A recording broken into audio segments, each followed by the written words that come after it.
patient and work our way through this. Um,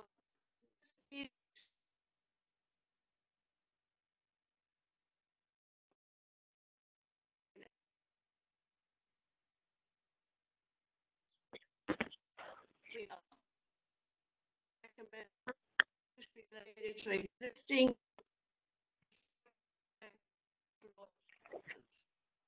additionally, we make recommendations to the county regarding agricultural zoning issues and other issues related. The board members to introduce themselves. I'm Gail Enzer, and my background is in dairy, beef, and grain farming.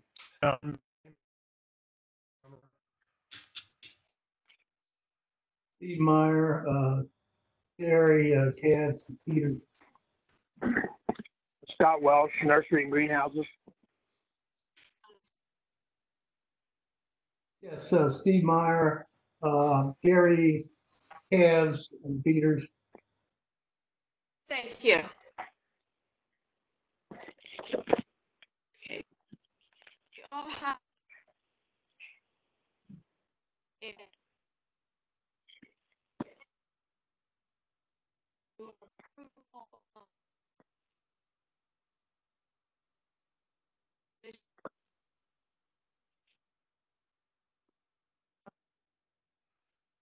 and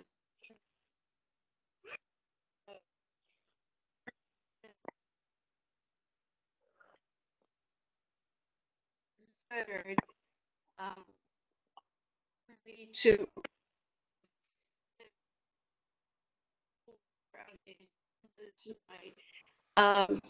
in courtesy to landowners making requests so that we can discuss their requests before the closed meeting, and they won't have to wait online all that time.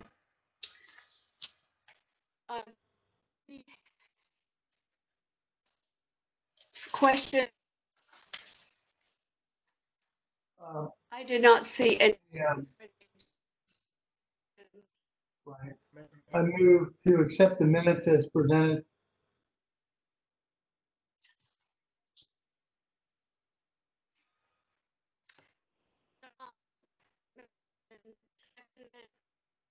All this.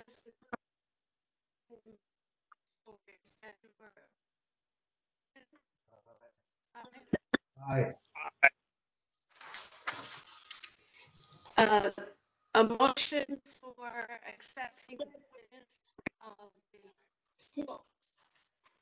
of the closed session on June 3rd. So moved.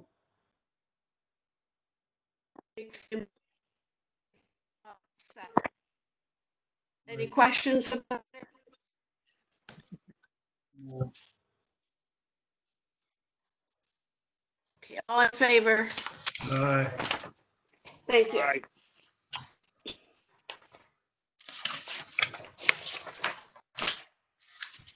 Okay.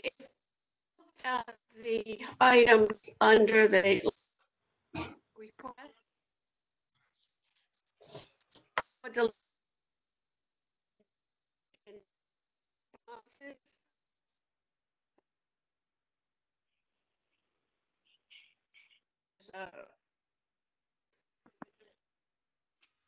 Request Paul, then Durham Farms. Luke else.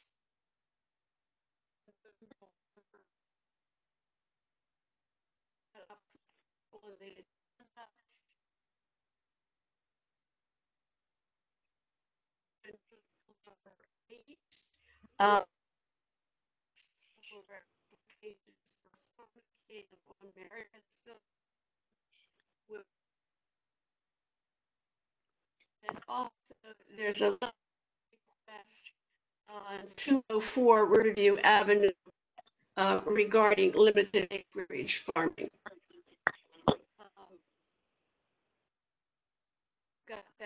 before. Scott, did you get that, hear that reordering? Yes, ma'am, I'm good. Yes. Yes, you're fine. And Megan, did you hear that reordering? Yes. Okay.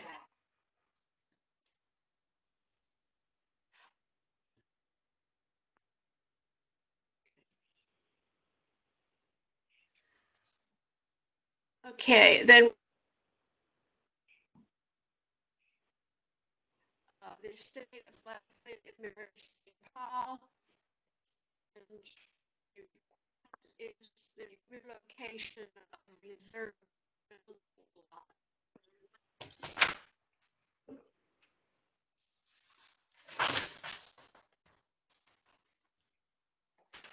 lot. Okay, so I worked on this one. This is Joe.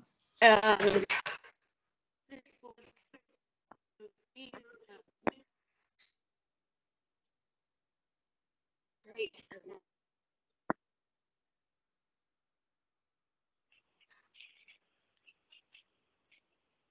Give you the information on this property. Yeah, so when this property went into easement, the Pauls did ask that two building lots were left out. As you can see here, they're both kind of in the middle of the farm. Excuse me. There is a house on the one located to the right. I do have another map here. It shows a little better. One left located to the left, kind of in that blue line, has no house. What they're looking to do is relocate that to kind of that red polygon up towards the north end of the property, which is the main driveway. So we're going to take it off the middle of the farm and kind of put it towards the front. And I do, Mr. Paul is on. Hold on, let me unmute him. There we go, Mr. Paul. Yes, how are you? Is that correct? Did I get that correct? That is basically the gist of it. So what it is in the house that I'm currently in now, and it's my parents', is that house on the right-hand side. And then mirrored to that on the left-hand side is the other building lot. And basically right now that building lot, this appears to be a little bit older picture, but there's that's on a hill with a downward slope, and then there's pigs there. Okay, so here we go. So we use that top as our equipment field and storage, and then the lot goes back a little bit farther, and behind that wood pile is pigs, and then on the right-hand side, that kind of slopes downward and away. And what I'm interested in doing is moving that lot up front so I can build a house, my personal house. And this is that picture right there. That picture was taken from the road itself into that corner, which would be the northwest side. Apologize for that last crooked picture, but Oh, you're fine. And basically, it's just the same amount of land going in and moving. The other lot we have pigs, and then water access run there, which is kind of why I'm interested in switching it, because that wouldn't be suitable to build a house.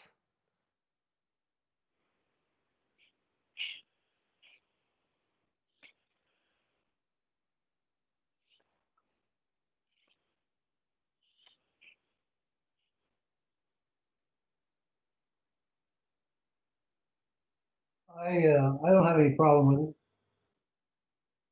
No, me neither. As long as they're trading the same size, right? Same size lot? Yeah, it's I believe 1.96 acres. Okay, makes sense. So I mean that's basically all I'm doing is, if possible, is just switching it, because that was before they put that in land preservation. They asked to have it zoned, which it is zoned for one house, to for my grandparents if they would want to move up to the farm itself, which is why it's there and so close. And then there's that right of way. So it's pretty straightforward, what I wanted to do, and I was just seeing if that was possible. Yep. I don't have a problem with it. I'll make a motion. This is Steve. I'll second it. I move to accept the relocation of the current lot that's, let's just say it's open farmland. 1.96 acres. 1.96 acres. Moving it up to the northeast boundary of the farm. And again, this is the Paul's, 2730 Melrose Avenue in Woodstock. I'll second that.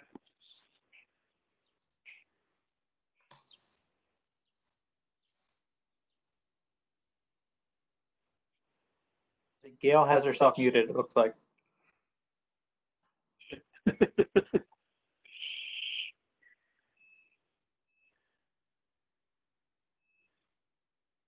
Can you unmute her, Joe?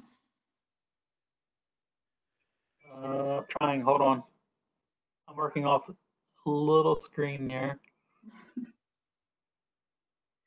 Gail? No, she just muted herself. There we go.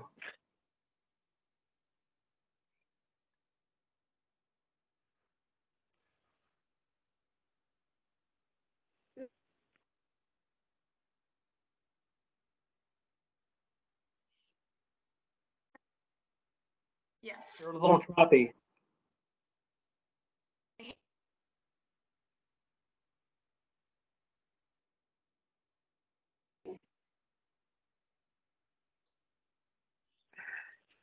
We can hear you. Now we can't.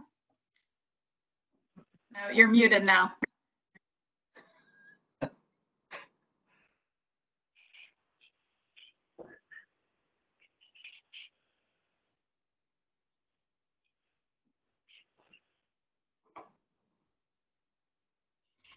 Gail, we could hear you for a moment, but you are muted now again. Now she's unmuted. Now she's muted again. Unmuted. All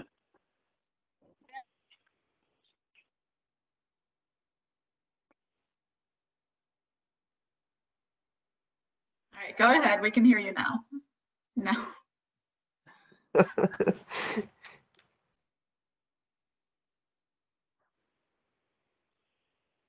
I wonder if her bandwidth is. Yeah, Gail, could you turn off your video and just use the microphone? You are muted, but your video is on.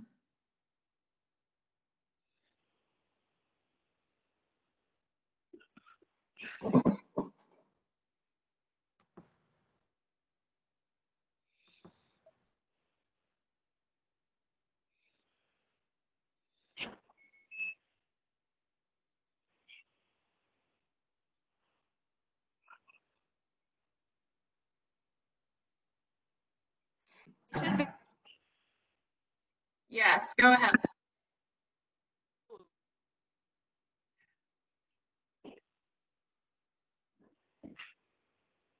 We think so. Were you all good for Mr. Paul?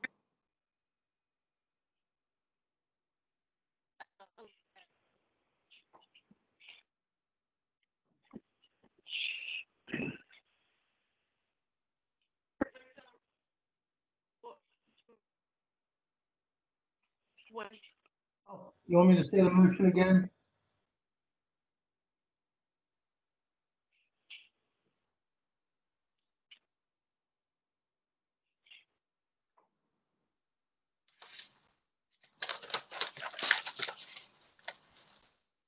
Mr. Paul, it looks like you are good to go. So we're done with the county. So I guess Yes. yes, we got Steve's and we got Scott seconded. We didn't hear from the John vote. We didn't hear that. Vote aye, of course. Okay. I think Mr. Paul, I think we're good to go. Well, I guess we'll contact you about getting you down to the state. Okay, yeah, Miss Benjamin has my email, and I'm pretty easily contacted, so, just let me know. I don't really know what the process is, so, if you could just shoot me an email with, basically what would happen next and that kind of thing, I would love to hear from you. Thank you very much. Will do. We'll be in contact. Have a good one. Too.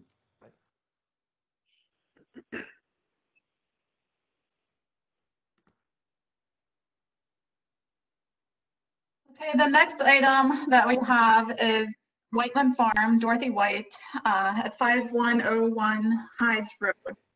The request is to approve a waiver of the long-term stewardship and management agreement. So in April of 2018, the Ag Board recommended approval of an overlay easement on 2.38 acres for the purpose of a stream restoration project conducted by Greenvest LLC. And it was subsequently approved by the MALF board. Part of MALF's approval required this long-term stewardship and management endowment. MALF has since changed their policy, and so Greenvest is coming back to us now to request a waiver of that requirement, since their MALF's policy no longer requires that. There are some photos of the project. Apparently it was planted in April, and construction and stabilization has been signed off on by the Soil Conservation District, the Army Corps, MDE, and SHA. And we have Brian Kramer and someone else, Dana Cooper from Greenvest, on the phone if there are any questions. But the request again is to approve a waiver for the long-term stewardship and management endowment. This is Wally. The issue is the endowment, and the Greenvest can speak to it. They still have to maintain this stream restoration work for a certain period of time. But the issue was there had to be an endowment particularly for taking care of invasives. And that became too difficult to set up who was going to hold it, how all the groups involved, and it was consuming a massive amount of everybody's time, and it was considered that the benefit really wasn't worth all that was being done, because there were enough other protections to ensure that the project was maintained.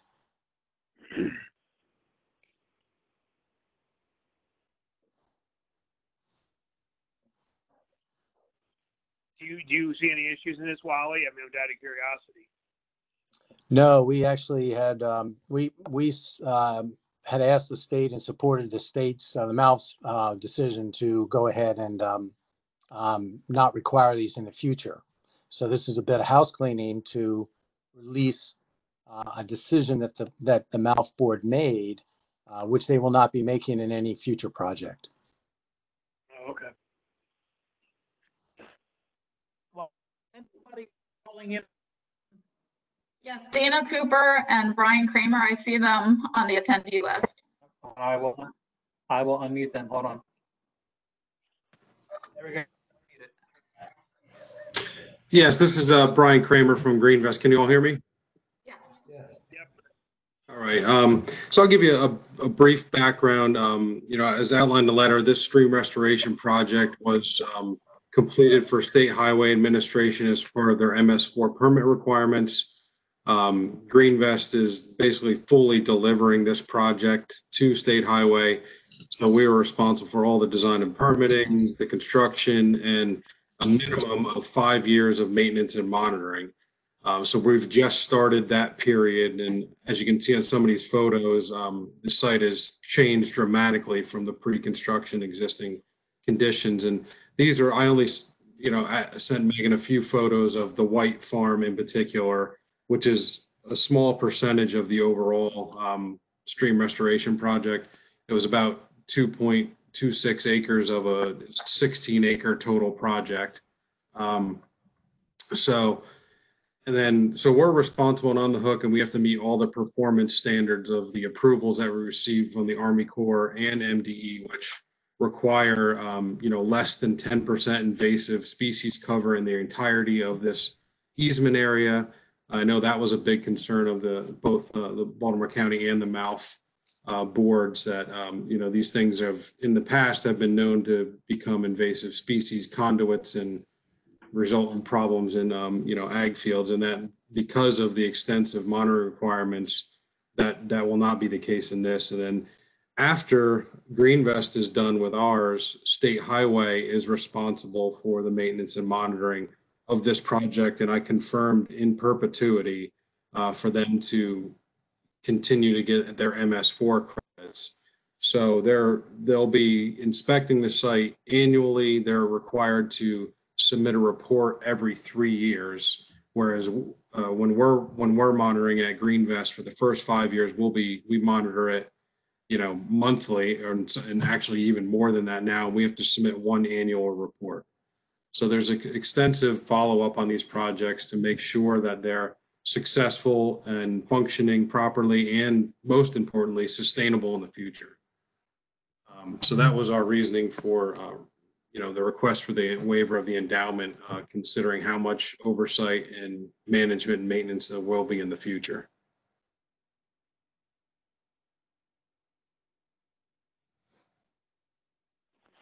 Okay, I don't see a problem with this. This is something that is needed, and it's progressing. It has oversight. I'll make a motion. This is for Woodland Farm in Long Reed Valley. The waiver of the mouth endowment, which is no longer part of their standard for this project, the stream restoration project. There still will be long-term stewardship and management of the overlay easement area in perpetuity. I'll second that.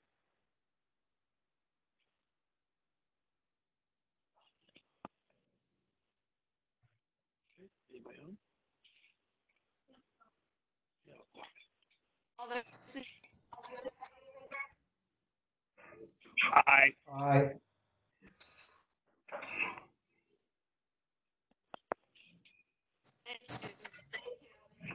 All right, thank you very much. All right, thank you. Project.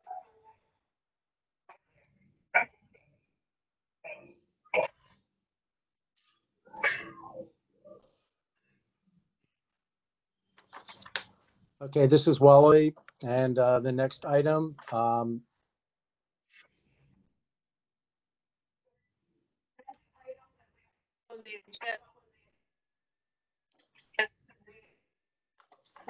Long Green, Tremendous.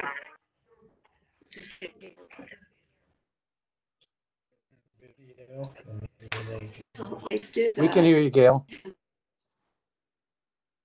We can hear you.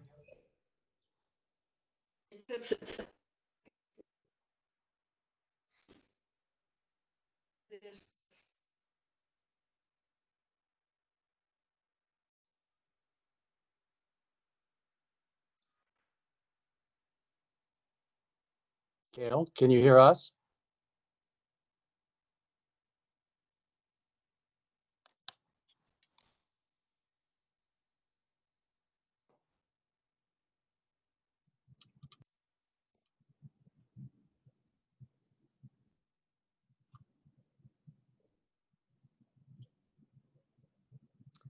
Well, I guess just shows we need rural internet.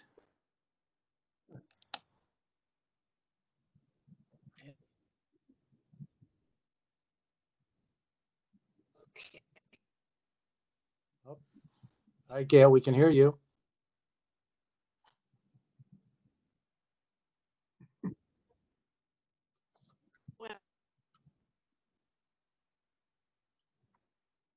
I can go, I can take it from here.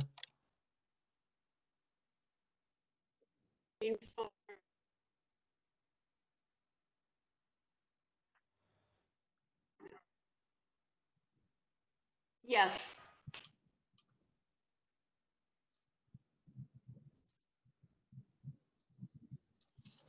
Okay, thank you. Yeah, apologies on that. It's Long Green Pike.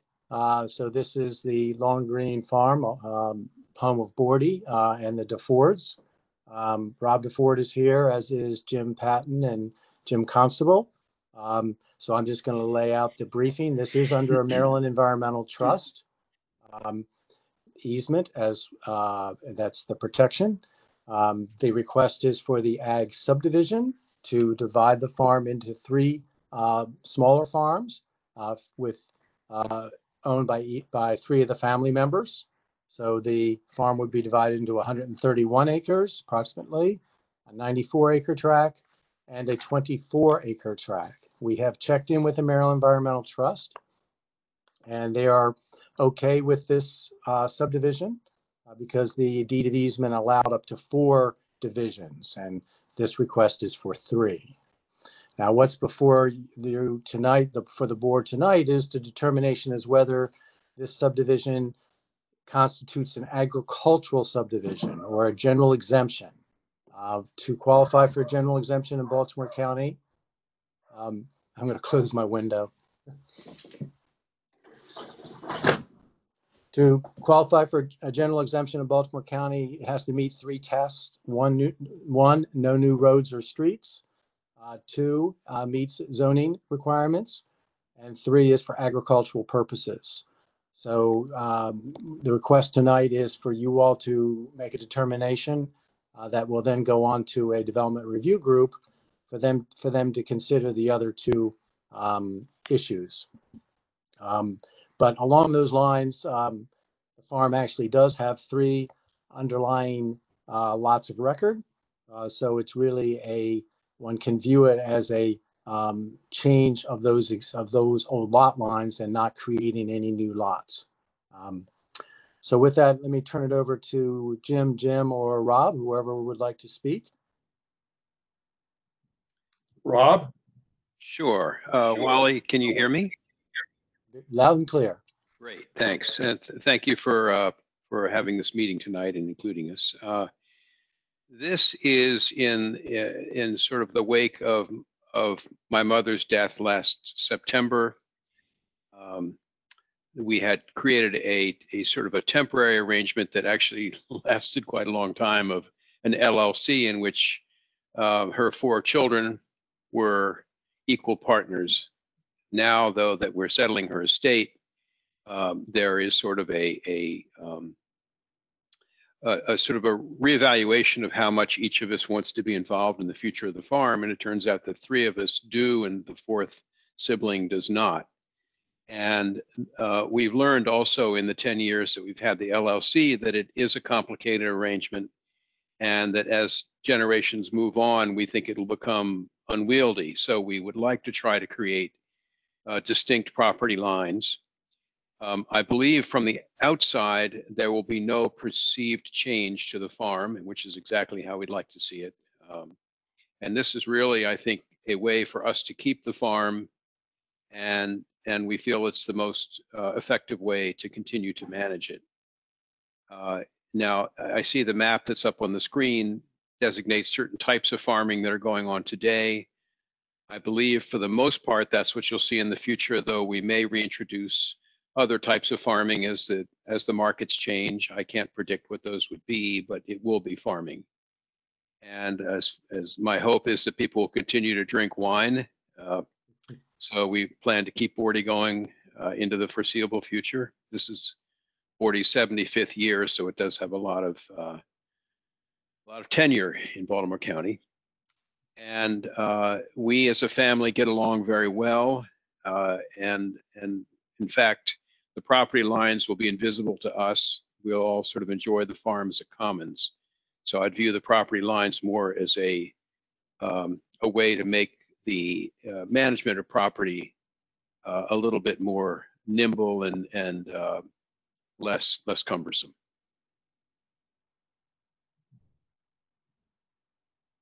Thank you, Rob. Jim, anything to add, or then we go to the board for any questions? Wally, this is Jim Constable. I've known you for a long time. I've known Megan for a long time, and Gail Inser, I know you, and I've probably met other members of the board. I'm here as an attorney, but the other hat I wear is a land preservationist, having been involved in land trusts for the past 30 or 40 years. This is exactly the kind of succession planning of family farms that we all dream of. It's a case study of one that should work. This farm has been in the DeFord family, Rob, correct me if I'm wrong, but probably 100 years. And it will continue to be in the DeFord family and as a permanently preserved farm. I think it's just a wonderful example of what can be done with creative planning. Thank you. Wally, I have nothing to add. They've covered everything unless there's specific questions as to the actual procedures for the subdivision. And Jim, you had a request. You wanted to see my smiling face. Did you get to see that? I did. Thank you. Okay. All righty. So return to the board for any questions, comments. Well, I concur with what's been said. This is Steve. It's a pristine property, and it's the cornerstone of the valley, which is breathtaking to begin with. So I'd like to make a motion to approve the agricultural subdivision as prepared, submitted by the owners of the 3 tracts property, and pretty much, what they're saying is nothing is really changing agriculturally. The agricultural markets are changing, that's for them. But got the vineyard operation and tillable ground for grains. Everything else looks like you make hay. Looks good to me. I'll second that.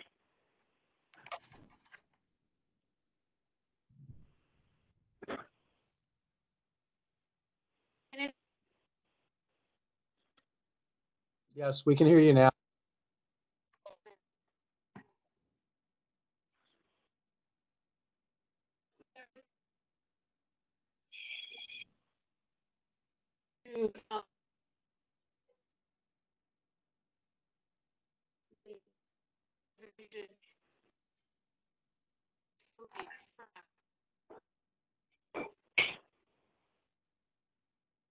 Aye.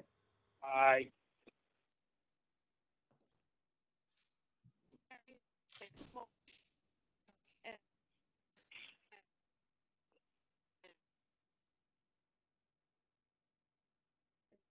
Right, and maintains.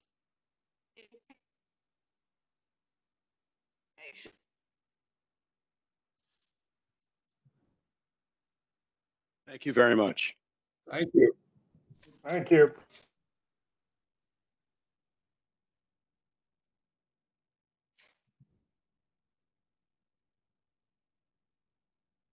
Wally, is there anything else you need from me? This is Rob before I sign off. Rob, I think we're good. We've got the concurrence from MET. So we just have to work with Jim, I guess, on the scheduling with the DRC. So we will forward our comment to the DRC. Great. All right. Well, thank you very much, Wally, and everyone else on the committee. Appreciate it. Thank you, Rob. All right. Have a good evening, everyone. Thank you. Take care.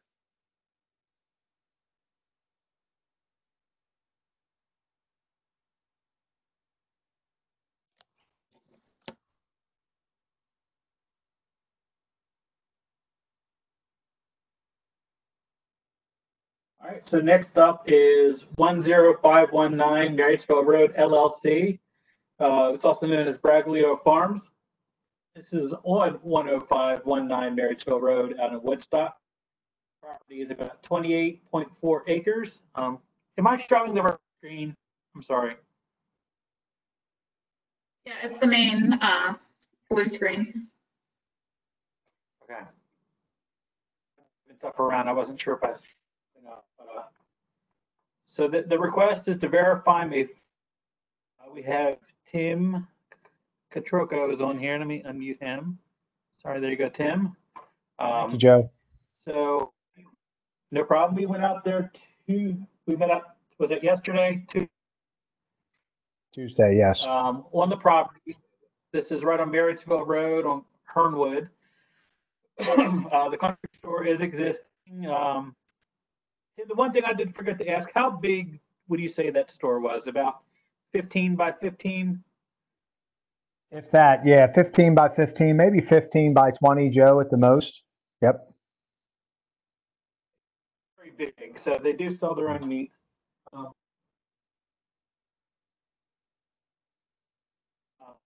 their meat, produce, baked goods, stuff like that.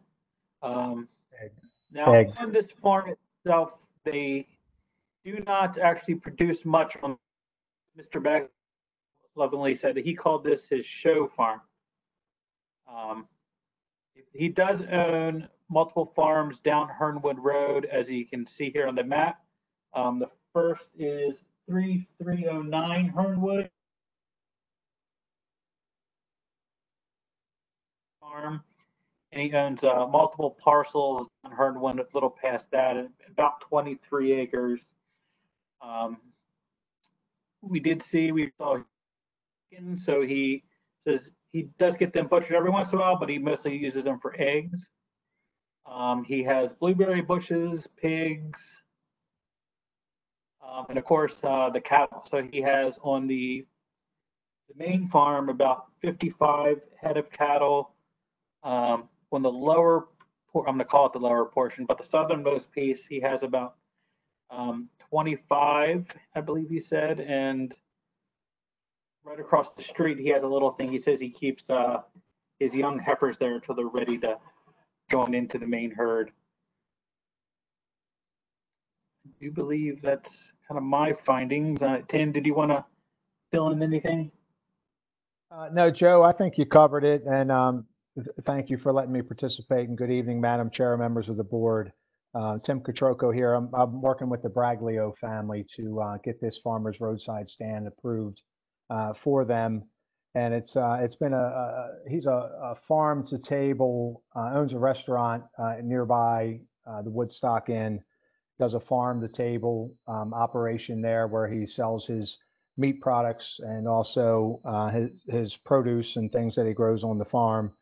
The main farm where the agricultural stand is, the farmer's roadside stand, he grows his own hay to feed his cattle, and he has to import a lot of hay as well because he can't grow enough himself to feed them year round. So it's an active farmer. He's third generation. His father and grandfather were both farmers, and also had racehorses back in the day. So he's and his son just graduated from University of Maryland, fourth generation. He just graduated University of Maryland with a farming degree, agricultural degree from Maryland. So they're kind of keeping it in the family here. Just to add in the test for the farmer's roadside stand is you have to grow at least 50% of what you sell. Thank you, Wally. Yeah, he far exceeds that. They bake their own products. As Joe said, they have eggs, blackberries, blueberries, various vegetables that they grow. And then the main product that they sell is their beef, pork, and other meat products that they sell at the property.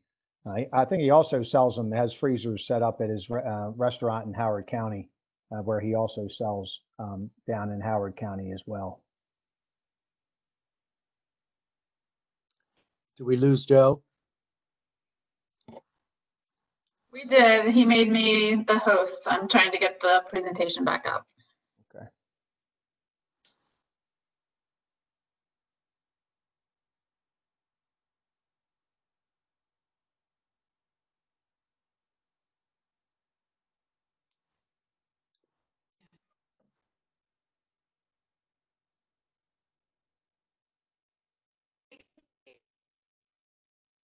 Yeah, if Megan goes back one slide, you can see the other farms.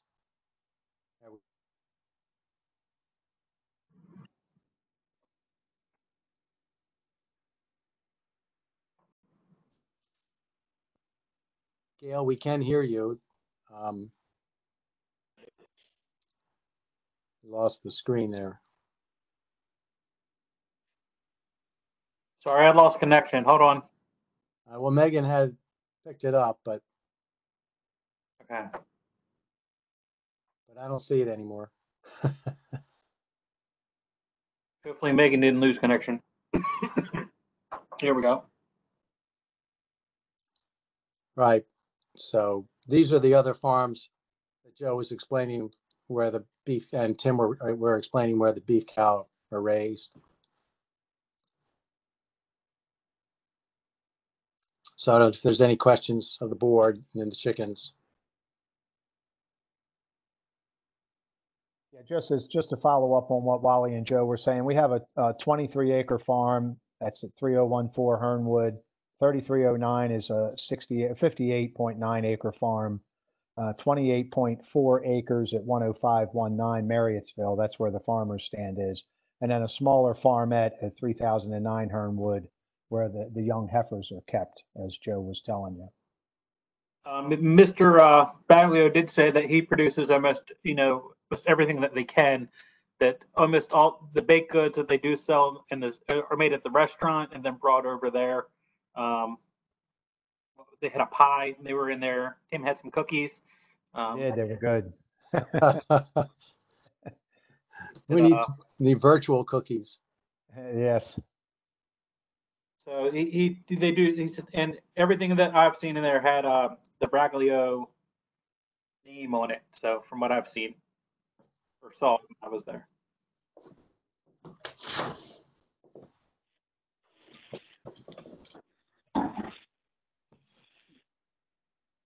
Yeah, we can make a motion. Steve, you want to make a motion?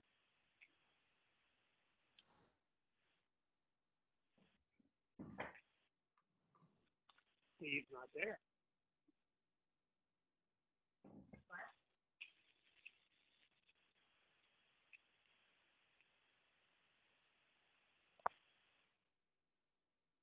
I'm sorry, John, was that a question?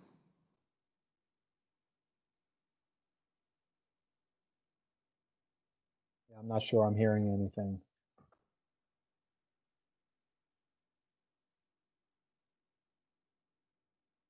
Seems everybody's muted now. Should we make a motion?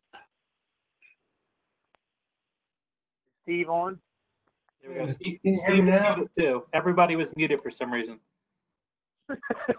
Hey, Ken, this is Steve. I'm going to make a motion to approve the farm stand for Braglio Farms on Marriottsville Road. I'll second that.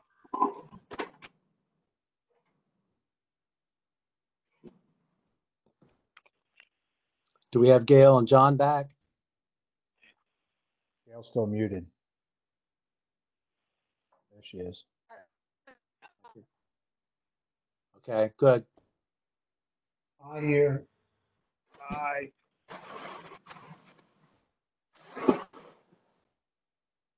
Aye, aye, aye.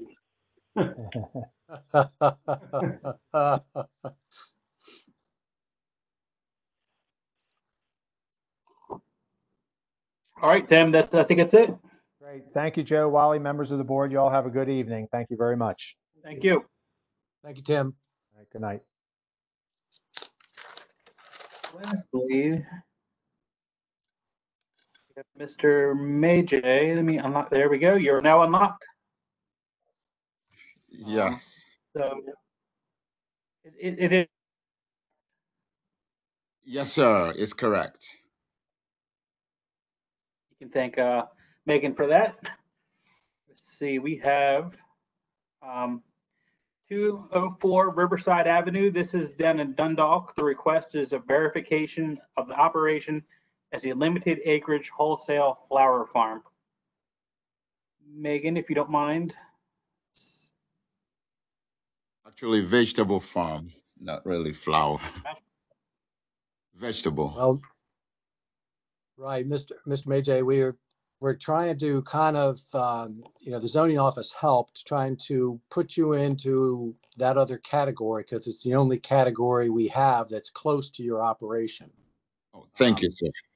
But that would be helpful when we get to it for you to identify what you grow. Okay, thank you. So in the zoning code, underneath farm in the definitions, section 101.1, underneath farm, there is limited acreage wholesale flower farm. It's a limited acreage wholesale flower farm is less than 3 acres of land and any improvements thereon and is primarily used for the growing of flowers and small plants and their wholesale distribution. Yes. So, and that's what he came in here for. Megan, would you mind? Hold on, I had the wrong screen up. There we go. Yeah, so as you can see, this is in Dundalk. This is on the corner of Riverview and I apologize, I don't know the other name, but it is, sorry, I'm ill prepared for this one. Willow Springs by Riverview. Willow Springs and Riverview. So Mr.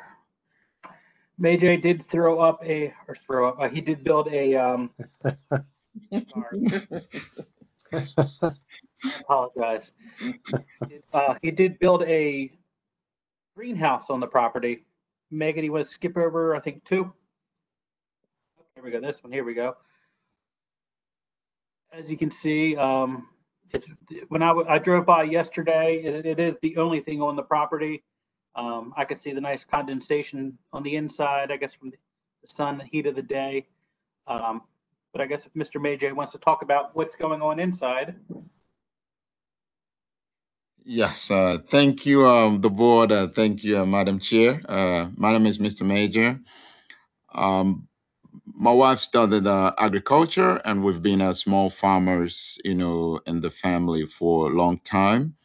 We've been attending various, programs to figure out how to engage in a little bit, larger, farming here. So we attended a USDA program in DC, and during the meeting, we were encouraged to, they introduced us to the concept of urban farming and encouraged us to identify areas, that can benefit from, urban farming.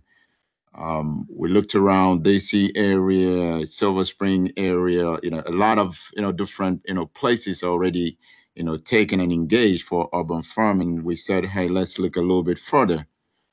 And we did some research, did a lot of site visits, and we realized Baltimore City, has they're already engaged in urban farming. I think some places in Prince George's County too. They've already engaged, in Washington, D.C. engaged. And we went through the Dundalk area, and we just realized there was a need, for urban farm around there. They didn't have like, large grocery stores with fresh produce, because those are the things that were mentioned during our USDA event, program. So we say, the community may benefit from, a little, some type of urban, farming. So we, looked for, plots, and we saw a lot of, unused plots, in Dundalk. And we made arrangements and acquired a plot and said that we're going to use it to start, the urban farm. So when we did that, we contacted USDA, to get additional information, and we heard about their, long-term greenhouse program to enable us have extend the planting season. Like what they call during the training, they say 360-degree all year farming.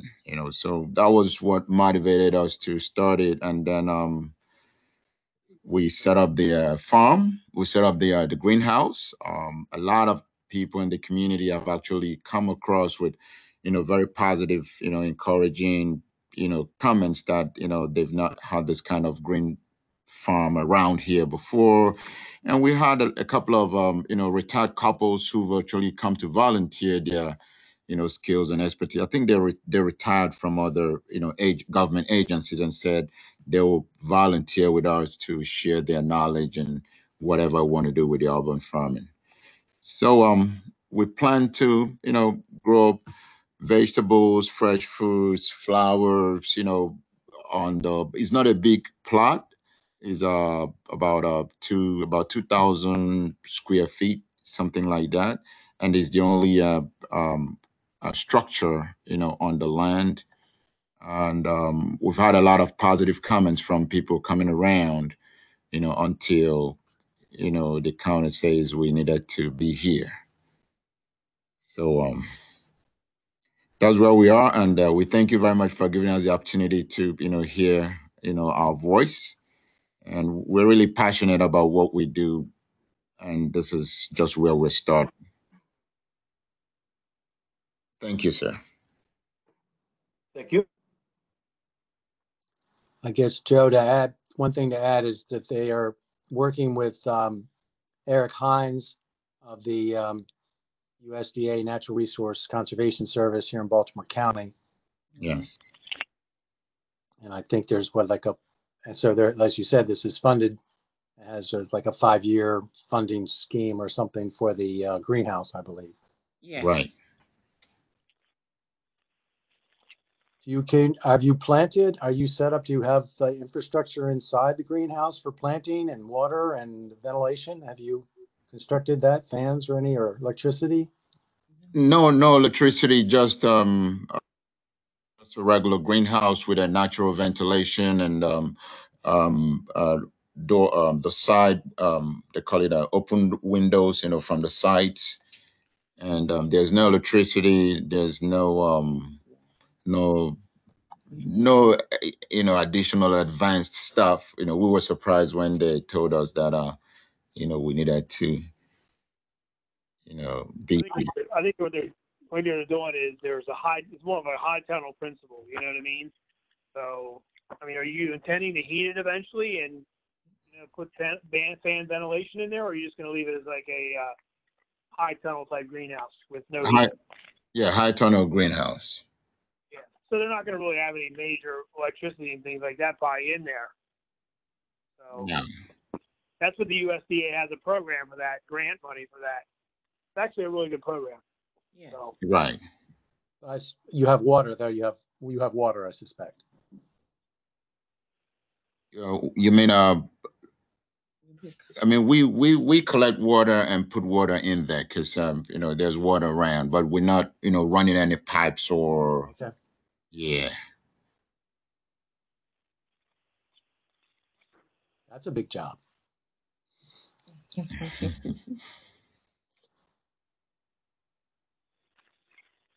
I don't see any problem with it, Wally. Does the county have any issues with it or no? No, I think the issue, like we said, we're trying to, we're seeing this issue of potential more urban agriculture. So fortunately, you may know, being in the flower business, we do have that limited acreage flower farm in the days when there was a lot of flower business in the county. So, and the zoning office is advised that if the board recommends this to be a legitimate farming operation, and that they believe that they can go forward, with under those conditions. I think I don't know, if they have any setback issues or anything like that. That's up to zoning, not you all. So you all are just to recommend this as a an agricultural activity that appears to meet. Are you gonna sell out of that location, or have people come to the location to pick up, or are you gonna do something like that? Say it again, sir. Are you gonna sell out of that location, or are you gonna have people come to your greenhouse to pick up material, pick up vegetables or produce, or are you thinking of something like that? Yeah, people can come there and pick up. Okay. Yeah. Are you raising them Are you raising the produce inside in a raised bed, or are you putting it like in a pot system, or are you using it like a? We're having raised bed. Oh, raised beds. Okay. Yeah, raised bed just inside the structure. Okay. Well, we do know he only needs 25-foot setbacks. Right. I don't know if the retail is an issue. It's a limited acreage wholesale flower. So I don't know if that's going to be an issue or not. That's something for the zoning, I guess, to decide. We'll be running a retail from there. We just right now all we're doing is just to plant, and then if there's no if we don't have to do a retail, on the lot. It's just the farm. How many acres is it? No, it's just you mean on the greenhouse is at about 2,160 square feet. No, I mean just the property. How much property do you have? Oh, the private, I think it's 10,000 square feet. Yeah. We just wanted something smaller, to avoid any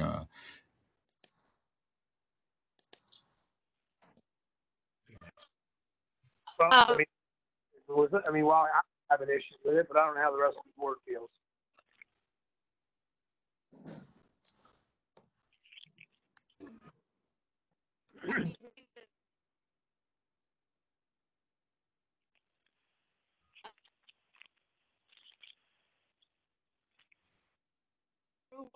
Yeah. I'll second it, Steve.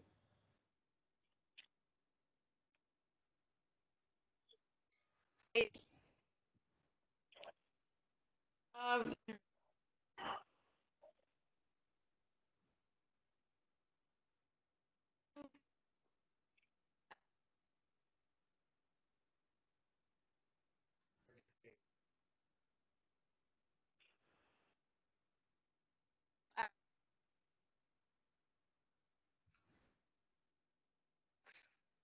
A limited acreage flower farm.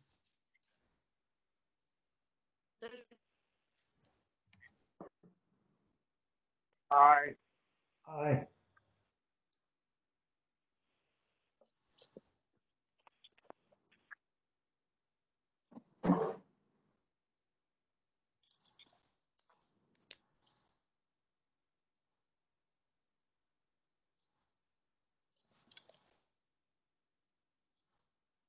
Okay, I think that's it, Mr. Majak. Okay. We will forward our recommendation onto the zoning office and send you a copy. All right. Thank you so very much. Keep us posted on your progress. We want to hear how you do. Thank you very much. I will.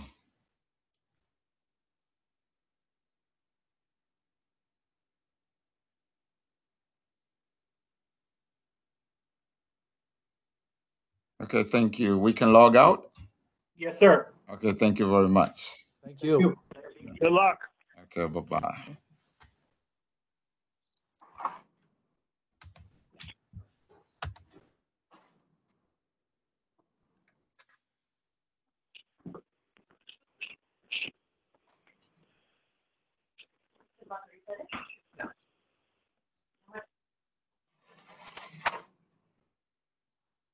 Well, I think we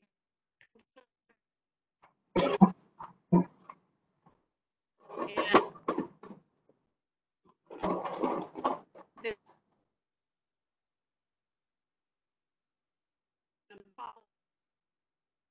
or old business.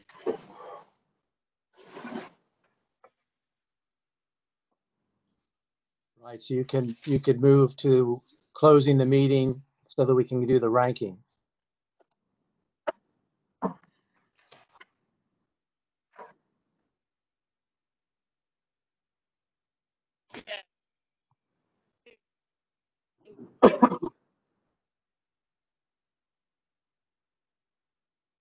Action.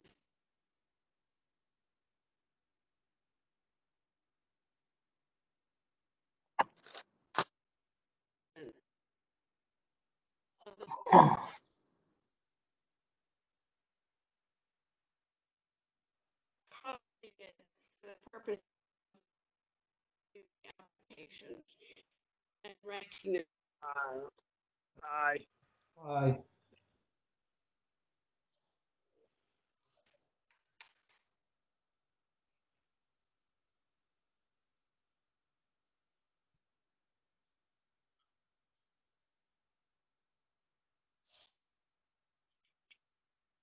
So Joe and Megan, you wanted us to sign off and sign back Yes. on? So we need to sign off and sign back in on the closed meeting link. Okay. See you in a second. Good luck.